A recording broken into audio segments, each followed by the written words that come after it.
الحمد لله وحده والصلاة والسلام على من لا نبي بعده أما بعد فأعوذ بالله من الشيطان الرجيم بسم الله الرحمن الرحيم والعصر إن الإنسان لفي خسر وقال النبي صلى الله عليه وسلم نعمتان مغبون فيهما كثير من الناس الصحة والبراءة أو كما قال عليه الصلاة والسلام. محترم صدر انجمن، اساتذہ کرام اور معزز سامعین، آج میں آپ حضرات کے سامنے انتہائی دلنشین موضوع لے کر حاضر ہوا ہوں جو کہ وقت کی اہمیت ہے. سامعین محترم، اس کائنات کے ہر نظام کو اللہ تعالیٰ نے وقت کے ساتھ جوڑ رکھا ہے. خواہ آسمان ہو یا زمین، چرند ہو یا پرند، بحر ہو یا بر، نباتات ہو یا جمادات، ان سب کی تخلیق وقت کے ساتھ وجود پذیر ہوئی، جس پر گواہ اللہ تعالیٰ کا یہ آیات ہے خلق السماوات والارض فی ستۃ ایام. اسی طرح حضرت انسان کی قیمتی زندگی بھی وقت کا مساعد ہے، جس پر شاہد قرآن کا یہ آیات ہے اذا جاء اجلهم فلا يستأخرون ساعة ولا يستقدمون.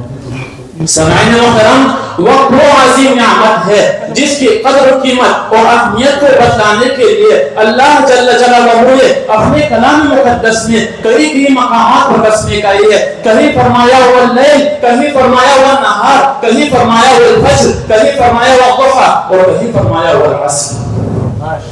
سامعین محترم، میں تو کہتا ہوں کہ وقت وہ عظیم نعمت ہے جس پر شریعت کے بہت سے احکام محدود ہے. خواہ نماز کا ادا کرنا ہو یا زکوٰۃ دینی ہو یا ماہ رمضان کے روزے رکھنا ہو یا ماہ رمضان کے روزے رکھنے ہو یا بیت اللہ کا حج کرنا ہو، ان سب کو اگر وقت پر ادا نہ کی جائے تو سب کے سب بیکار ہے.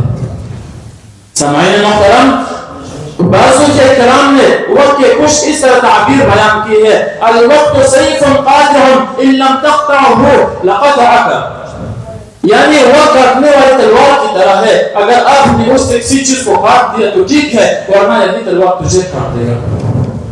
سامعین محترم، اور بعضوں نے کچھ اس طرح بھی بیان کیا ہے کہ وقت برف کی طرح ہے، اگر آپ نے اس سے کچھ نہ اٹھایا تو ٹھیک ہے ورنہ برف تو پگھل ہی جائے گا.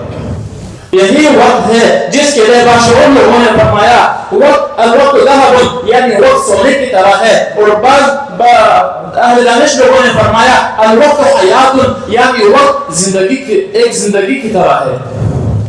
سامعین محترم، آپ ذرا تاریخ کی کتابوں کو دیکھ لیجئے، جن لوگوں نے وقت کی قدر کی ہے اس سے ہارون الرشید اور محمود غزنوی جیسے امراء بن گئی ہے. جن لوگوں نے وقت کی قدر کی ہے اس سے شاہ نورشاہ کشمیری اور قاسم نانوتوی جیسے علماء بن گئی ہے.